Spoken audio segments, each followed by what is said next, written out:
Ladies Oh, and hey, gentlemen, man. boys and girls, children of all ages. Hi, Neil. Oh, hey, how you doing? I'm doing great today. We're back, of course, as you all know because you clicked on this. Another episode of Always Almost There, day after show live. We're going to be talking about the big shed show that happened in Alpharetta last night. It was fun. Some things happened that were good. Some things happened that were not good. And there's also a lot of context around said choices that we would like to discuss today, I think. Really? That's an action-packed episode right there. I don't know if I've gotten this outline, but I think that there's good. Yeah, it's in your email, actually. Oh, let me check my email. Yeah, it's there. Real quick. I'm just kidding. We're not that prepared. I don't send Neil outlines. Before we dive in today, of course, it's fall tour, and we're very, very excited to still be partnering with Hannah and Kait, aka the Cacao Girls. If you've ever wanted to elevate your concert experience beyond your usual pre-show routine, Hannah and Kait have created something amazing called the Conscious Pregame. Whether you're at the show or on the couch, they guide you through cacao ceremonies and meditative rituals to ground your energy, open your heart, and connect more deeply with the music, the moment, and the community. Visit www.hannahandkait.com or click the link in the description and use code AATPOD for 15% off any purchases over $25. We are 1 week away from the Conscious Pregame in Richmond, and it's going to be great. Be there. Less than a week. No, it's Saturday. Next Saturday, Goose will be in Philadelphia. Oh, God. Yeah. A week today is the end of tour. So that's part of the problem about last night's show, by the way. But before we get started, we have a special guest on today's pod that I would like to introduce. Yeah, right. Of course. This is the Weekapog broom. Can I? Well, you gotta zoom out. Yeah, there you go. Yeah, it's a broom. It's a nice broom. And Weekapog broom will be joining us for today's pod. Gonna sit right here. But shout out Weekapog broom. Shout out to the Weekapog broom. Yeah. Best guess, some might say. All right, so Neil, big picture last night. First of all, Alpharetta, phenomenal venue. Love this place. I had never been before. I've heard great things about everyone that's been there for Fish. They just played there last week, which I was sad I wasn't able to make it to. But man, this place is fantastic. It's 12,000 capacity, and I heard there was around 9 or so there for Goose last night, which is phenomenal. Wow. Yeah. It's beautiful. Like the lawn is pretty spacious, but there's like trees at the top. The pavilion, just like there's a lot of air. I feel like some pavilions can get kind of, tight and not have a lot of air, but this place, lots of air. Big stage. I don't know. It just felt airflow. I don't know. It felt like space. We're talking about space. Yes, okay. It felt very airy. The ceiling is high. Okay. All right. I don't know. I'm gonna take your word for it. So compare it to Northeast sheds, like CMAC. What's it like compared to CMAC? More airy than CMAC? It's flatter, I guess. CMAC is a lot more sloped. Ah, okay. So it was interesting last night. Also, there was the small pit and then flat area with seats, and then your normal pavilion and lawn situation. But yeah, airy is the word that comes to mind when I airy. Think about the venue. I'm going to take your word for it. I probably will never find my way down there, but maybe someday. I highly recommend you do. If hopefully Goose does 2 nights there at some point. Also, first show on this little 2-night run with Penelope Road, who opened last night. They were fun. Great energy. They sound good. They sound real good. And as Mr. Penelope skeptic over here, that's high praise. I ain't no skeptic. Well, there wasn't really a lot of skepticism. You're right. I haven't really heard them. I listened to whatever's available on Spotify. But I did see some clips. I saw your Instagram, and it sounded great. So I hear they do a cover of So Ready. But yes, they did not play that last night. Their cover that they did was Everybody Wants to Rule the World, which was great. Tears for Fears. Yes. Yeah, sick song. Yeah. So there we go. How much Penelope Road did you get last night? About an hour? 45 minutes? 30 minutes. 30 minutes. 30. Yeah. 7:30. And Goose was on stage at 8:02. Pretty good, especially since they got a little 15-minute extension on curfew to be able to play until 11:15. Still not the best clock management in terms of how long the first set was and then how long set break was. But, it's Goose. We take what we can get here. But the first set begins with a surprise call, running up that hill, opening a show for the first time ever. I was immediately really excited. I was like, they're gonna throw down at this show. This is gonna be sick. And running up that hill happens and it ends, and we're like, all right, what are we gonna do next? And then it was Flow Down, which is not throwing down, despite the word down being in there. Speaking of directions, friend of the pod, Garrett, at this point calls that Your Direction is going to be the next song because running up that hill and Flow Down. Yeah. He was one song off. But yeah, you get Running Up That Hill and then a nice 3-pack. But yeah. So I think I know what they're trying to do here. They're trying to mix it up a little bit and not have a 3-pack of openers. But as I said to you a moment ago, it's still a 3-pack of openers if you have a different song before it. It doesn't change anything. You can just do it before or after. It's all the same. Although ironic they chose Running Up That Hill because you said it's a very flat venue. But the hill has it. The lawn has a hill. There's still a hill. Okay. There's still a hill. Don't worry. In any case, dope song. It's one of their best covers and absolutely thrilling that they started a show with it. Because the fact that it just lives in the rotation now as like a once a tour kind of thing is pretty great. Maybe even 2 times a tour, depending on the tour. It's like 3 times last tour. Yeah. So yeah, we get it a lot. And the fact that it's continuing on is great. And then kind of the mundane kind of tour Goose that we're used to begins, right? With the Flow Down. Yeah. Then you get the Whales. That's a solid 2-pack right there. And then I have to challenge the 3-pack though on the Your Direction. I would say it's an opener. It has open shows. It's a jammer though. It's a jammer. So that is by the way, 29 show gap on the Whales. Last played in Arizona. Also, big shout out to friend of the pod. I know he's in the chat right now, Nate Bordash, who really wanted to hear the Whales last night. No bad days. Very exciting. No bad days. And then Your Direction, which jams a little. This one goes for about, I think, 16 minutes. It's close to 18 at the end, I think.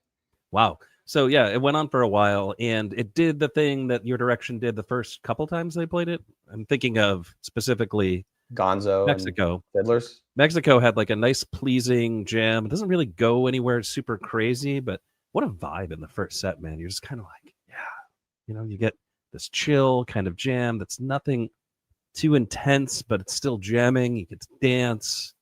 So it's a little more exciting than your typical opener in a 3-pack of openers. I don't know. I love it. I love the jammed out version that goes for 15 to 18 minutes. It's dope, and they should do that every time they play it. It's good, but what I struggled with is what you said. It's like a very pleasing jam that doesn't really do a whole lot. Like this is a jam that Goose can do in their sleep. Just like a nice little mellow build, hit the peak, and then after the peak, there's around 30 seconds of like starting to formulate another idea, and it's like, oh, are they going to keep going? Are we going to get something? Right. And then it's like Rick's like, no, we're done.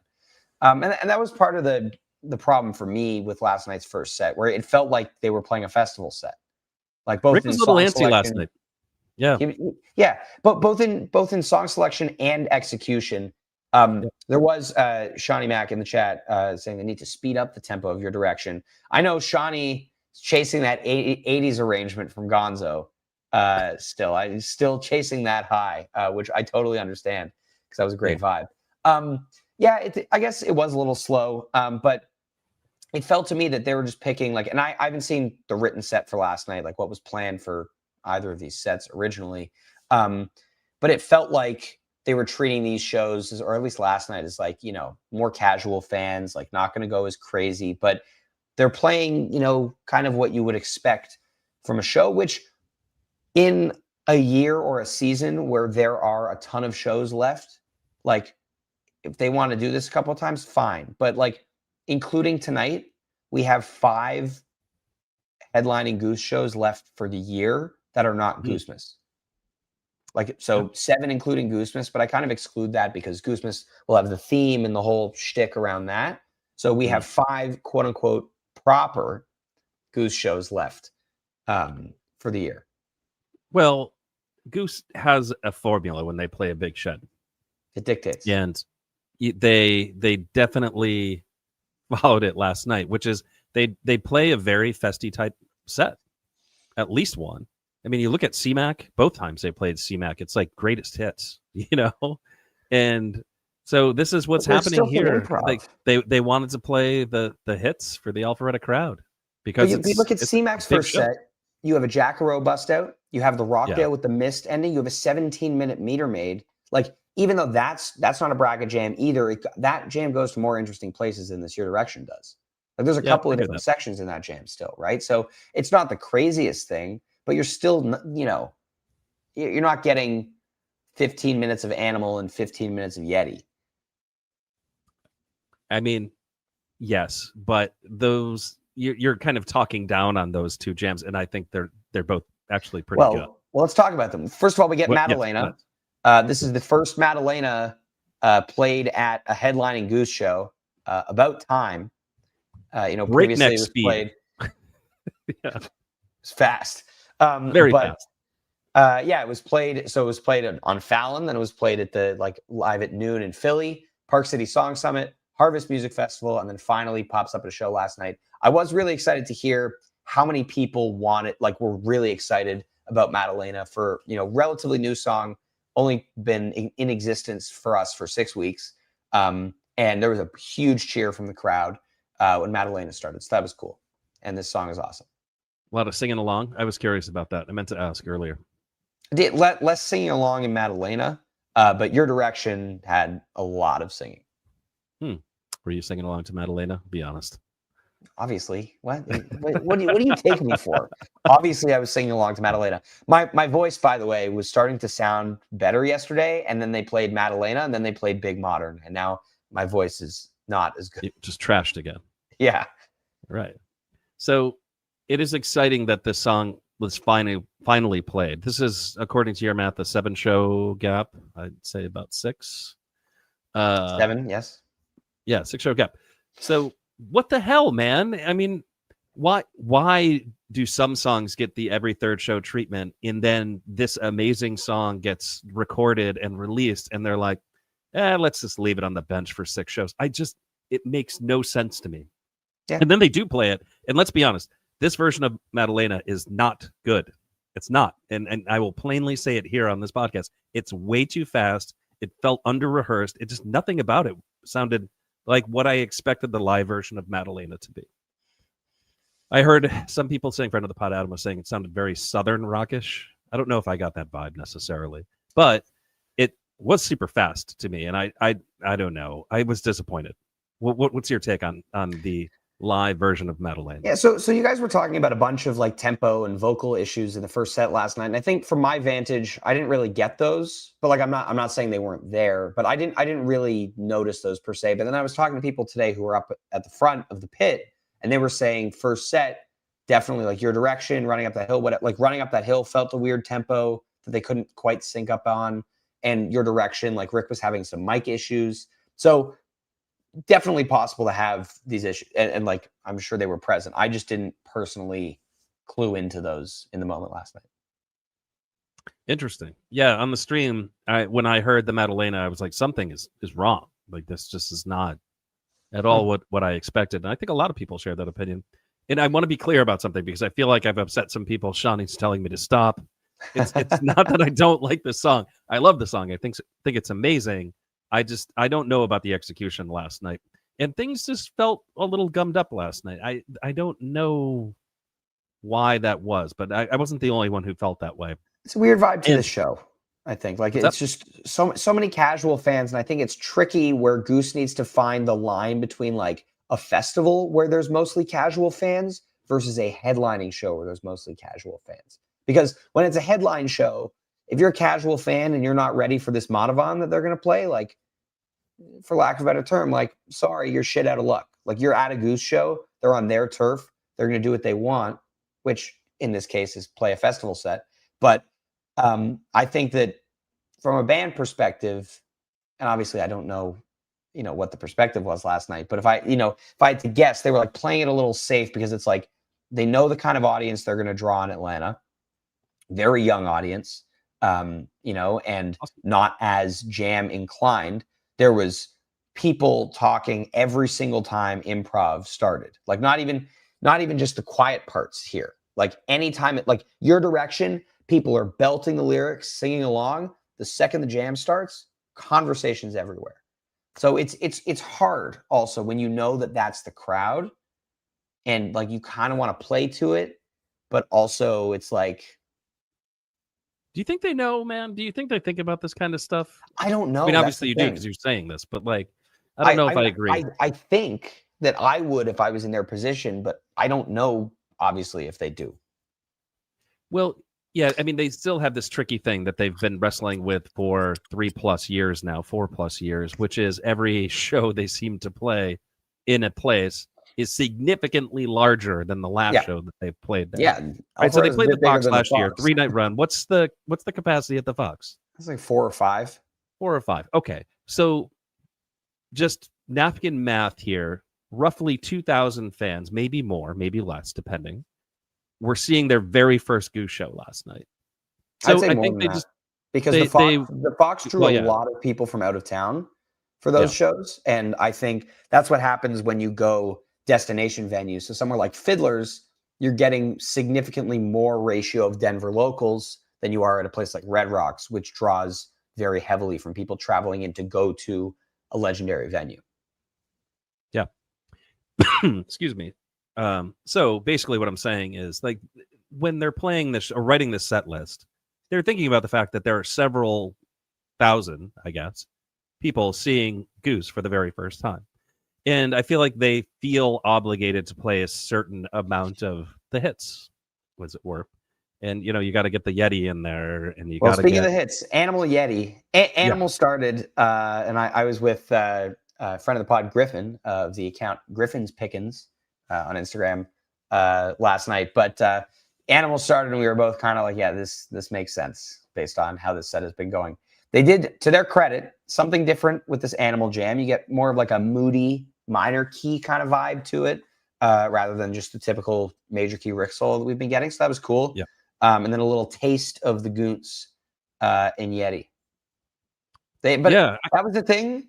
They didn't quite sync up on it. Like when Cotter was doing like the builds towards the end, they weren't, like, he and Rick weren't quite on the same page with that. Yeah, I mean, they're hitting full swing of tour. You would think, I don't know, if they had played more shows this year, I think that kind of stuff doesn't happen. But they need to play more shows. And I think they would disagree. They would say, we need to spend more time in the studio working on the songs. And, you know, that pays dividends in the end also. But in any case, these are two relatively inoffensive, very pleasing jams. Nothing that's really going to challenge you, I don't think, at least in my opinion. But they were nice. I mean, I enjoyed them. And I think that was what they were going for here. They didn't want to kind of push it too far. Yeah. They wanted to at least have one set for the folks who were seeing this band for the first time before they completely went off the rails. And they kind of did go a little off the rails in the second set. And the last 30 minutes of the show. But yeah, I mean, just last thing on this first set, like, people loved this Yeti. Like this had a very engaged crowd. And so that kind of thing, like, you play that Yeti with, you know, some like more exciting song selection per se earlier in the set, and I feel like it looks a lot different. But I think I just struggle with the fact that, again, there were so many shows in a row that were all festivals, and there are still so many songs they haven't played yet that have just been on the shelf since June. You know, like, throw a Torero in this set. Where is Torero? Is this Torero? The part of the podcast where we complain about songs that haven't been played? Search day something. Wait, how many without days Torero since June 19th? Yeah, Torero search. Today is day 100. It has been 100 days since the last Torero. Hello, Goose. Well, no better time to play it than on your 11th anniversary. So I have that as a 19-show gap. 19 shows with no Torero. It's actually more because there are some shows that I don't count, like late night talk show guest appearances and things like that. But counts for stats.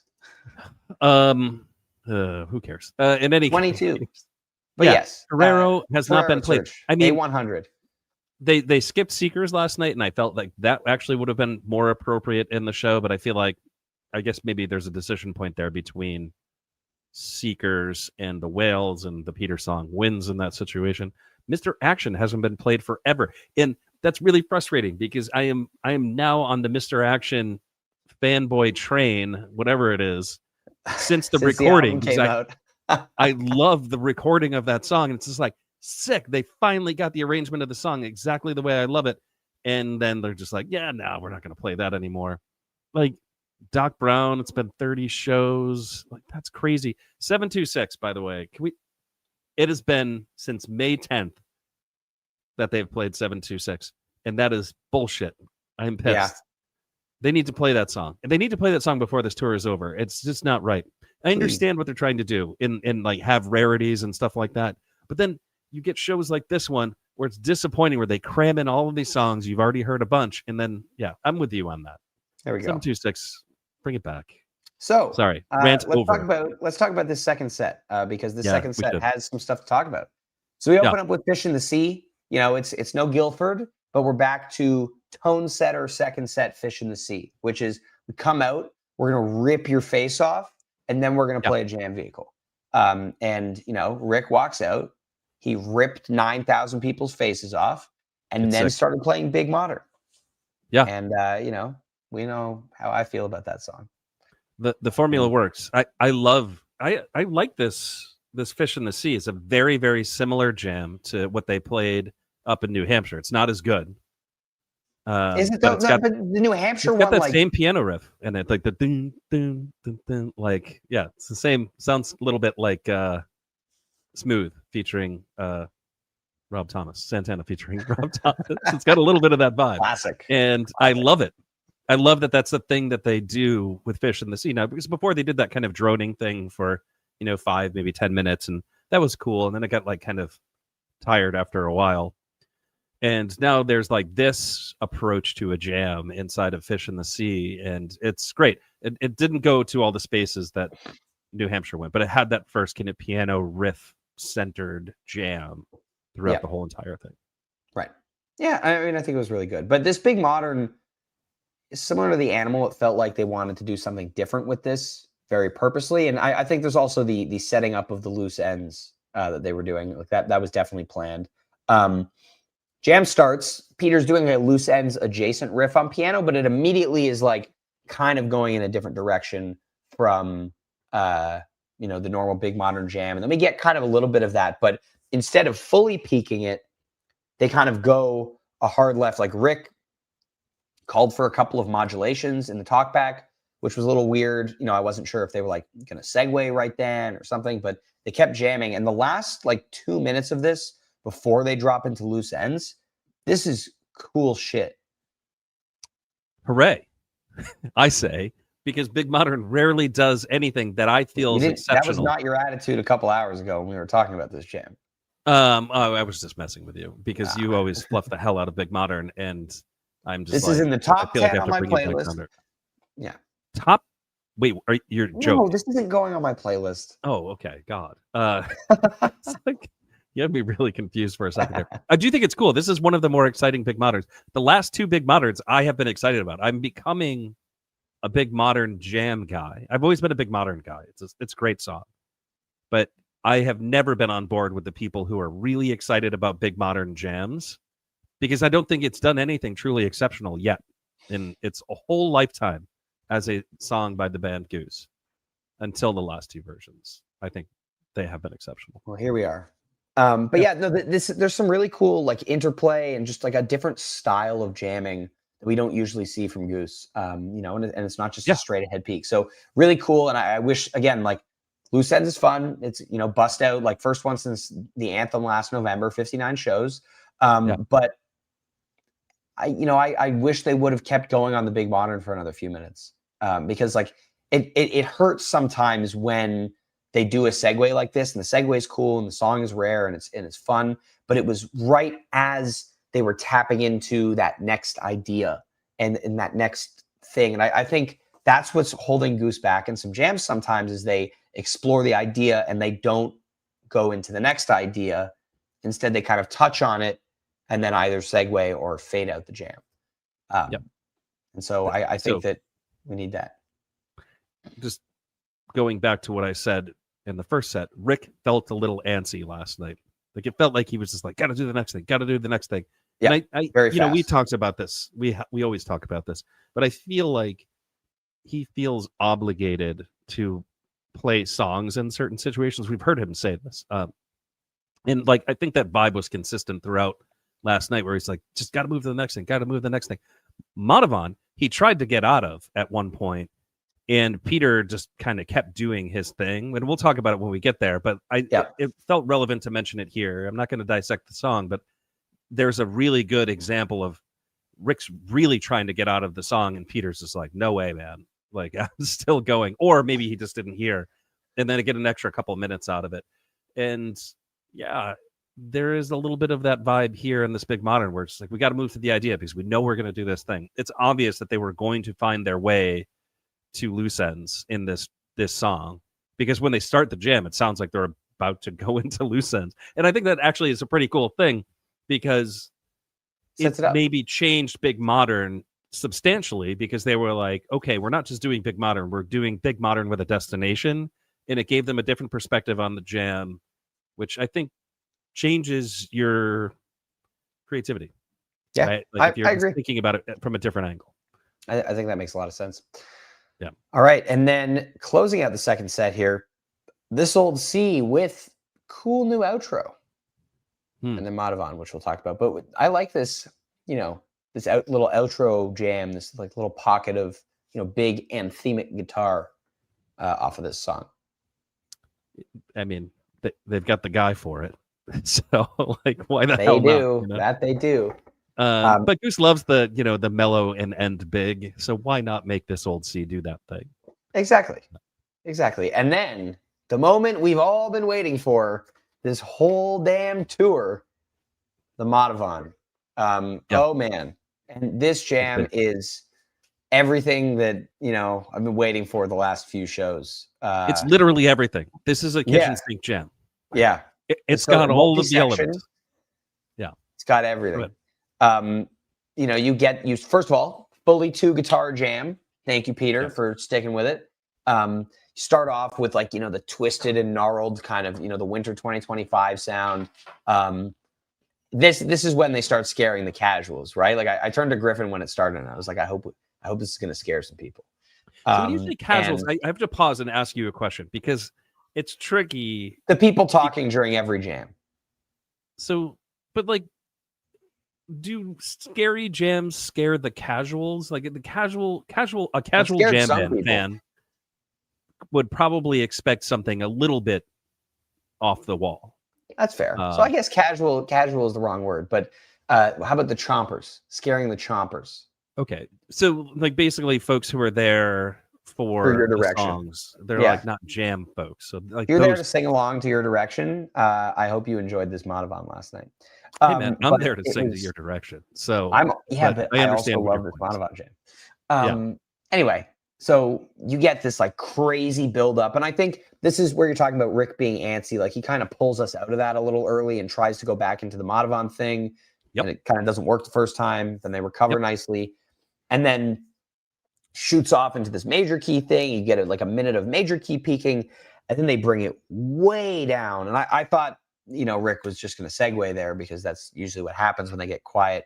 But then they build this beautiful major key space. Peter did this really cool thing in this part. I don't know if anyone else caught it, but he like cranked the reverb and a couple other effects on the Rhodes. And like while playing guitar, went and like, hit a few keys and let that kind of space out while he was playing guitar in that major key section. I thought that was really, really cool use of that instrument. Fascinating. So I didn't see that on video. I listened to that this morning while I was out walking my dog. And that section also made me kind of say, whoa, what is going on here? Because there was a moment where it was confusing to me, because it was very clear that he was playing the guitar, but it didn't sound like the guitar. And I just didn't know what was happening. And then he does some things on the guitar that are definitely guitar and don't sound like guitar. It's like really high pitched stuff and kind of synthy sounding. I think it's like the whammy, like one of the weird octave effects that you can put on there. And he was like really like, yeah. So I mean, that is sick. And every time there's a really good Madhavan, Rick is always the star, right? He's playing the ripping guitar solos, but the best Madhavans are when Peter's on the guitar. ones where you listen a little bit closer and you hear Peter and what Peter's doing, and those ones are always the best. And I've been saying this for literal years on this podcast. When they're playing Madhavan and you're like, this Madhavan's sick, stop focusing on Rick and then focus on everything Peter's doing. Yes. And your mind will be blown. And that is exactly how I feel about this section of this jam. Peter really just takes it to the next level. Of course, it wouldn't be amazing without Rick. But it also wouldn't be amazing without all four of them. But really, also, I want to point out what Trevor's doing in that early part. Like Rick doesn't go so crazy into the dark twisted stuff. Like Peter's really in there, and Trevor goes right along with Peter and is like right in that same realm. Similar riffs. I like listening back this morning. I was like, ooh. Yeah, Trevor, I mean that atonal arrhythmic stuff is. I love it because I cut my teeth in jam music to the Grateful Dead. Before I listen to anything, I listen to Grateful Dead. And that is a very Grateful Dead-esque jam. That is we're in the middle of Dark Star. Nobody is playing together. Everybody's just trying to make as many weird sounds as possible. And that's exactly what's happening there. And then the rhythm section comes in and kind of bubbles into the jam. And I just love how that unfolds in this thing. So there's just so many amazing components to this Madhavan. Although I feel like we're fluffing the hell out of it. It's a good Madhavan, but I don't think it's very good the best of all time. But I got a text from B Dunn like 15 minutes in, and he was like, "So is this a 1 seed in the Jam of the Year bracket?" And I was like, first of all, I'm not you. Second of all, if you were at this show right now, you would think it was. Yeah, we got to stop like crowning jams when they happen, because this happened in Chicago with the tumble. And like folks are like, "Oh, this is the jam of the year." It's not. It's good. No. This is a great Madhavan. This is going to be on the upper part of my playlist. But it's not. Sure. It's not cracking the top 5. This is the year of Madhavan. There's so many sick Madhavans. Oh my god, it's crazy. Yeah. So Goose's best jam vehicle, maybe anyone. It has been. Anyway, then we encore that shit. We all knew it was coming. They had to throw a bone to the people that they scared, and rip a nice hot tea to close. Big synth solo in this thing. Peter was just feeling. That was the Rhodes. Was that the Rhodes? Yeah. Wait. So what is the effect that he's using there that makes it sound exactly like a synth? I swear he took a Rhodes solo. Maybe he. I don't know. I'm sure it was on the Rhodes. You know me. It may surprise you to know. I'm gonna check it out right now. In any case, I like the solo in this. He did. Go ahead. Played both at the same time. He played both at the same Might surprise you to know that I did not re-listen to this hot tea this morning. Well, because there's nothing to re-listen to. It's like every hot tea ever. Yeah. That just is about 13 or so minutes long. It's got some solos in it. Super fun to dance to if you're at the show, and you're probably never going to go back and listen to it. Yeah. And that brings us to the close of Alpharetta. Much stronger finish than a start, and hopefully they bring that energy from the end of the show into tonight's show in Charlotte. PNC Music Pavilion, we've got Penelope Road back on board for one more night. Curious to see, if their set's different than last night's. But yeah, I'm excited to see Goose again. Can we do a little Fantasy Goose update? Because I feel like we haven't talked about Fantasy Goose lately, mainly because you suck this season. I'm having a terrible season. I finally cracked 20 last night, by the way. That was my first time cracking 20 points in one show since Westville, or since Park City, sorry, which felt great. Getting 20 these days is hard because the catalog is so big. But the reason why I wanted to bring it up is because there are perennial leaderboard folks. And if you go to the Fantasy Goose site and you look at this tour's leaderboard, there's all kinds of new names and faces up there, which I absolutely love. There's more people playing Fantasy Goose than ever. Shameless plug for Fantasy Goose right now. More people should play because it's cool when a lot of people play and it generates discourse. And so if you don't play Fantasy Goose, you should think about playing for the rest of this tour. It used to get a little intimidating because you'd look at that leaderboard and you'd say, "Oh, it's the same 5 guys." Wow, it's Neil. Yeah, and now I'm way out of it, and you're astonishingly far out of it. Hey, I mean, Jive Goose only 20 points back on first place. Where's Jive Goose at right now? I don't know. He's terrible at this. He's not even on the leaderboard. Yeah. Well, let's find him here. Hold on. I'll tell you. Jive Goose is washed. You've heard it here first. I mean, Jive Goose has been washed for a while. He's in 28th place right now. Let's hope that this public shaming of Jive Goose galvanizes him. He will not know action, about this. And then he takes unless Fantasy we Goose tell him seriously directly again. that we did it, he will not find out. Yeah, we have to send him this clip. So I'm glad we've taken this time to call out Jive Goose. He deserves I think he it. may have upgraded his cave in the mountains and gotten a VHS player. So we're gonna get this clip to him by carrier pigeon with holding a VHS tape of this.